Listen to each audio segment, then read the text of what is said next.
Hey guys, it's me. I know it's been quite a while since I've done a video, so I wanted to make a video explaining why that is.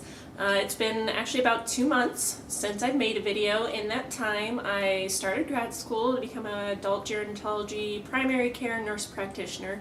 Say that 20 times fast. And also, last month, my son was diagnosed with autism. So mainly I wanted to make this video to detail that journey with getting my son diagnosed, recognizing the signs and that sort of thing, since he did have more of an atypical presentation. I thought it might be helpful for other moms or parents out there that are kind of concerned about some behaviors that their kid has. My biggest thing is if there's anything that you suspect that is a little off or might be wrong but doesn't necessarily meet the autism criteria, to meet with your pediatrician. That's actually one of the first things I did when I finally wanted to pursue my fears and instincts. So basically my son is 2. He just turned 2 weeks ago, October 1st. And everything was normal birth. The only thing I noticed different with him at birth was he didn't really open his eyes very much at all. You know, most babies don't open them very wide, but they do kind of look around. It took him like a week or 2 to actually open up his eyes and kind of look around. Another thing I noticed is he was always kind of a very distracted eater, which a lot of babies are, but he didn't make a lot of eye contact. So that was not really concerning at the time, but looking back, that kind of, sparked some flags in my mind. Other than that, he had a lot of weird little quirks as a baby, nothing, that I was concerned about at the time. He was always like tugging and rubbing and pulling on his ears. So we frequently thought he had ear infections. He didn't. He had one, I think, actually he's had one in his 2 years of life. So, that wasn't it. He liked to rub his head around a lot.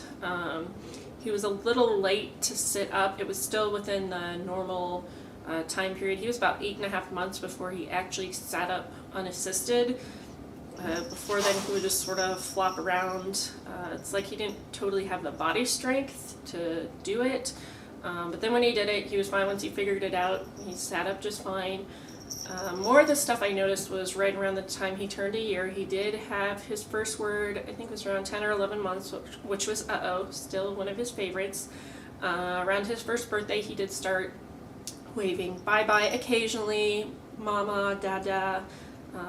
That was pretty much at the extent of his words. But that's when I kind of noticed more of his quirks, and I just sort of tucked them in the back of my mind. When he was really frustrated, he would cry and smack his ears. He did a lot of weird visual type things, like he would slow blink and like look at stuff out of the side of his eyes. Just kind of little quirky movements, like to rub his head around a lot. I actually forgot to mention when he was a baby, he would rub his head so much he kind of had like a little bald spot in the back. So just lots of weird stuff with his head. He would kind of look at stuff like sideways like this. Nothing like super concerning. I just sort of tucked it away. I think it was at his 15-month appointment. He did fall a little bit behind on some of his motor things, but nothing that was like too concerning, just something to keep an eye on. We did have a lot of trouble transitioning him to a sippy cup from a bottle.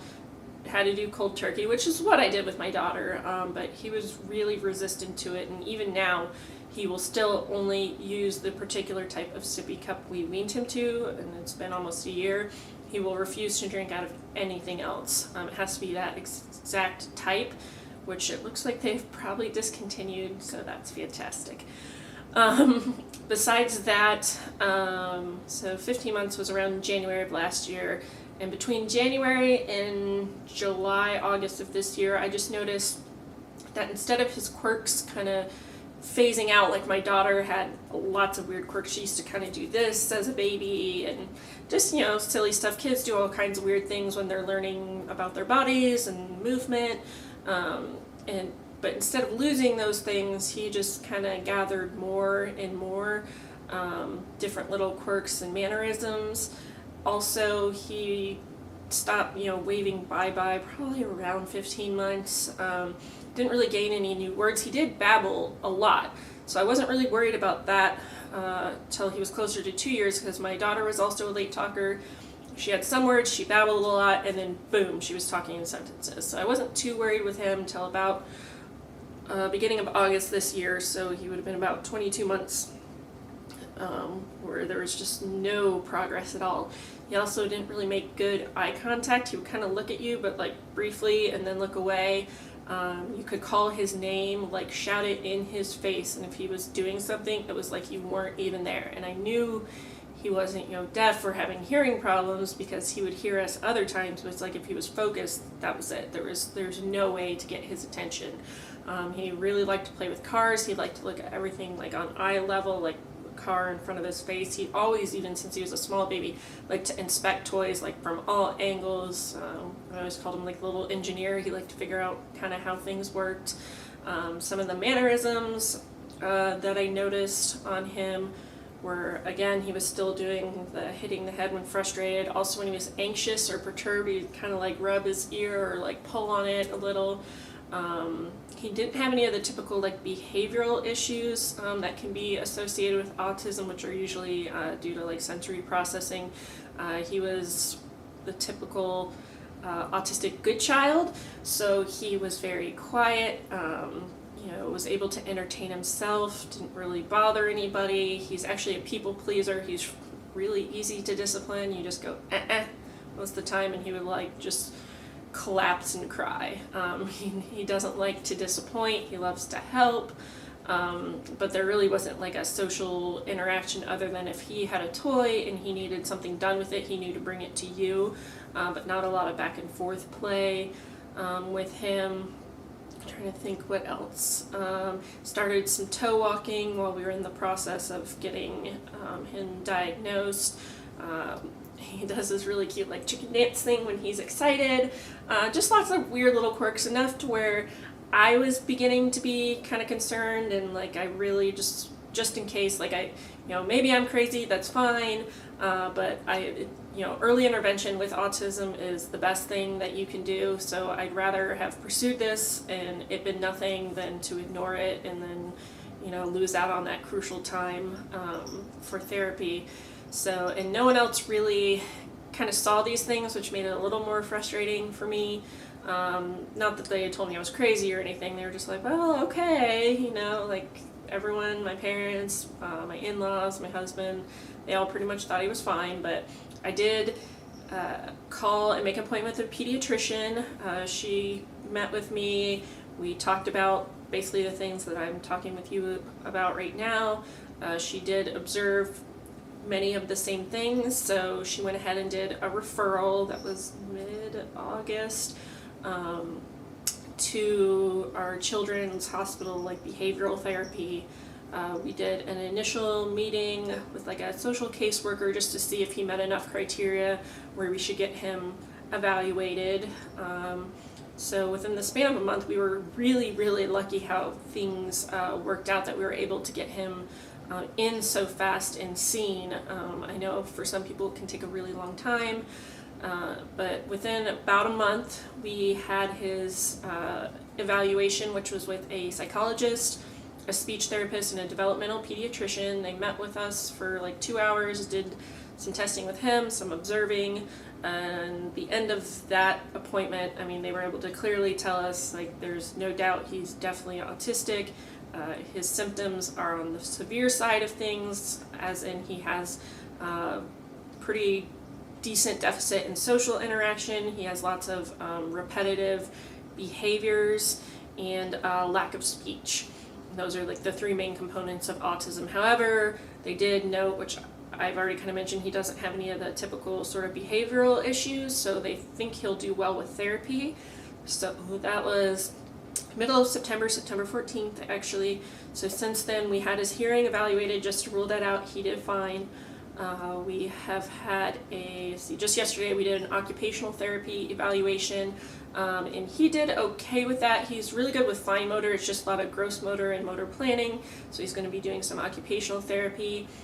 We met with the speech therapist last week was his first speech therapy appointment. He actually did well with that. He's actually in the last month he's done picked up some words randomly on his own, not always repeating them, but he's randomly said some stuff, which is encouraging.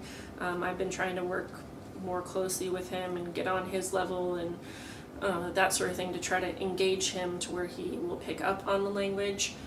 We still have yet to meet with a psychologist. That's in a couple weeks to start his behavioral therapy. So essentially he's going to be doing occupational speech and behavioral therapy.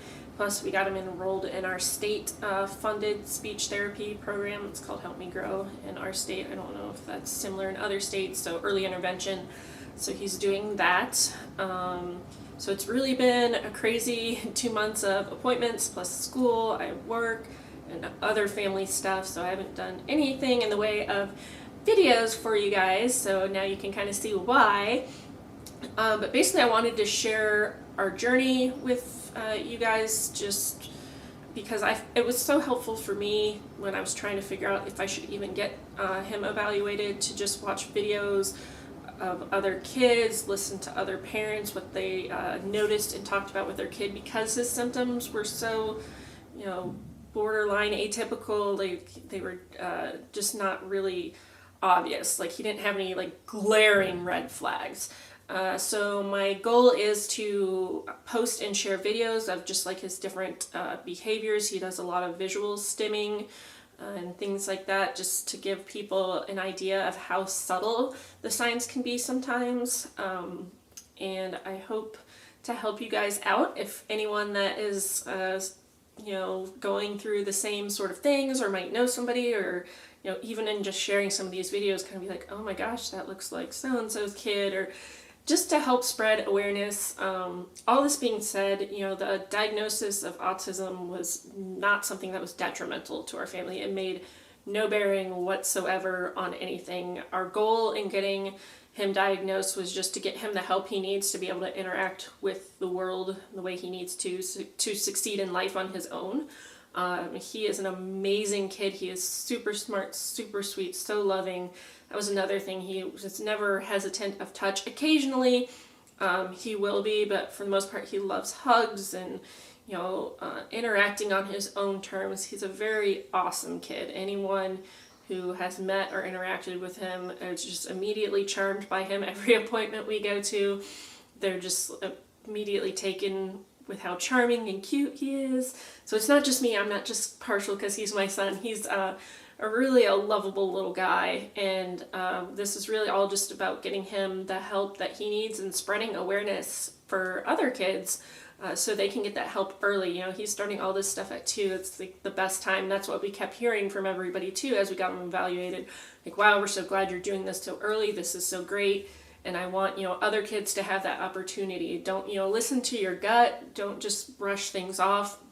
I did for a while because there wasn't enough signs, but once it got to the point where things just kept adding up and not subtracting at all, was when I decided to go ahead and seek help. So he didn't even meet, I should say, any of the real glaring diagnostic criteria for a long time on autism. They start that around, I think, 18 months with your pediatric evaluations, and even at about 2 years he does, but his is so atypical that it's more he needed to be examined by somebody to see oh yeah, definitely autistic, versus just the glaring red flag signs. So I hope this was helpful for you guys, and I look forward to sharing our journey with you. Thank you so much.